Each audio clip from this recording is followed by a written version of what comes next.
Welcome. आज का हमारा टॉपिक है stress induced hypertension.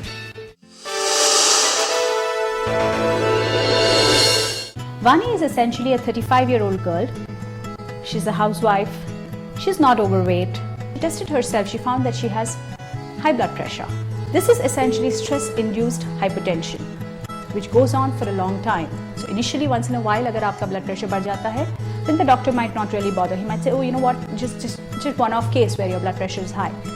But if you consistently keep getting blood pressure which is high, with all other parameters in your blood showing to be normal, you don't have high cholesterol, you don't seem to have any other issues which are related to blood pressure, then we call this stress-induced hypertension. How do you reduce stress? You need to make changes within yourself. आपकी जो environment है, that's not going to change. That's going to remain as it is. So you need to start making changes within yourself. Change in your attitude. Number one, start learning to say no. Try to make some time for yourself. Exercise in a manner that you feel is enjoyable. Anything that you like to do. If the stress is at home, try to exercise outdoors. Yoga works very, very well for people who are with high amount of stress, because yoga essentially does a lot in terms of helping you deep breathe. It helps you a lot in terms of allowing you to focus on your own self, to focus on your thoughts. It also gives you time to just unclog your mind out of all the thoughts that you may be having that may be disturbing you. Make sure you sleep sufficiently, because if you're not sleeping well, then that itself could stress your body out and you could have blood pressure which is on the higher side.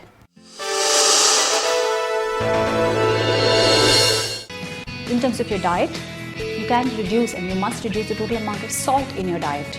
So if you're incorporating a lot of the basic salt that you're putting in your food is fine. But a lot of us have a habit of sprinkling salt over everything that we eat. You need to avoid that. You need to try having salt which is low sodium. You also get low sodium salt now. So you need to start switching over to that. You need to keep a track on your cholesterol levels, because a lot of times this can spill over and give you even high cholesterol and other diseases. So you want to make sure that these things are tackled and you're not getting any of the other comorbidities that could be associated with hypertension. Keep monitoring your blood pressure on a regular basis. And if you experience symptoms of hypertension, at that very moment, allow yourself to start just relaxing and slowing down whatever it is that you're doing. Stop smoking if you smoke. Alcohol, these are two things which will always put you off balance, whether it comes to hypertension or any other disease. So make sure you try making all these changes and see if you're able to comfortably control your high blood pressure. Thank you very much.